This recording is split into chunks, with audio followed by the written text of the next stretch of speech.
Hi guys, right, rework oven's all finished. I might make some modifications to the thermo-couples, perhaps some flexible arms at a later date, but we're all done. I tested the hob out yesterday, and that brought the board up to 120 degrees with absolutely no problems at all, so I'm pleased with that. I haven't tried the larger size hob. I'll probably use that for bigger boards. I've assembled an old inverter board with the 3 thermo-couple meters on there. That one on the left is connected to the oven, which I've just turned on, and you can see that just runs through the vent vanes and directly into the oven. Eventually that will just go down onto, you know, roughly where the board is, or the VGA or whatever it is that we've got in there. It's on at the moment just to see how accurate the oven's own thermometer is. That's on 90 at the moment. It's still warming up, and we're on 70 degrees at the moment. I've made this from an old inverter board. There we go. These are just 15mm copper pipe clamps. That's just the chrome 15mm pipe. I've made it so it's reversible. I can take it out from here and then mount it on the other side if I'm going to decide to mount this other side, if I'm using the bigger plate.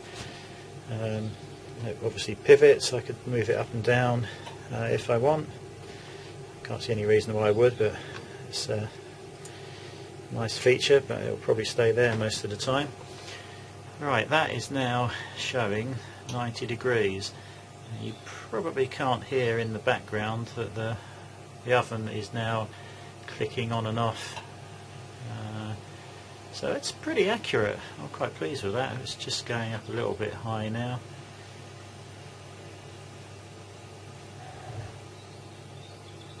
I'd be interested to see. It just clicked again.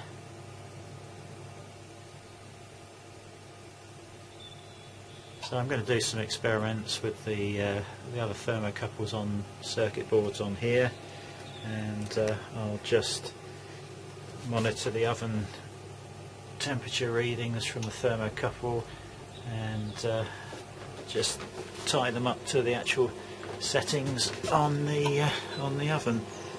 So that's on about 90. It's reading 100 on there, so it's obviously a fraction out.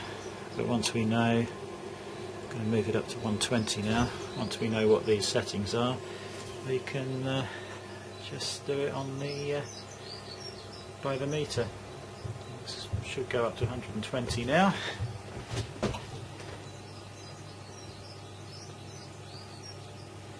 So anyway, a bit of experimenting to do. Probably will mount some type of arm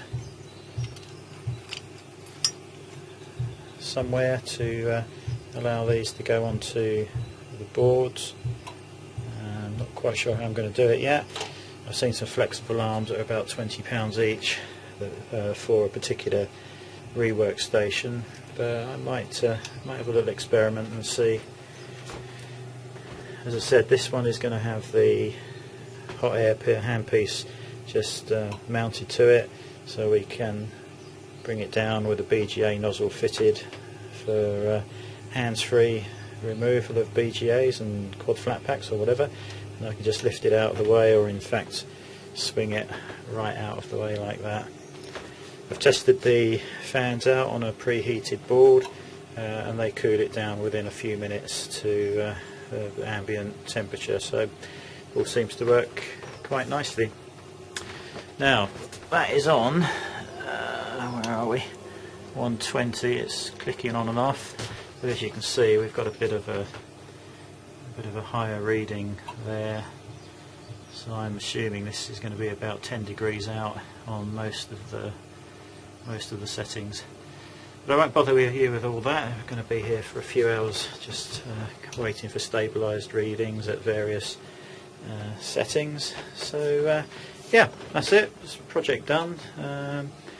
I'll update you and show some videos of things being reflowed and removed when I've tested it all out.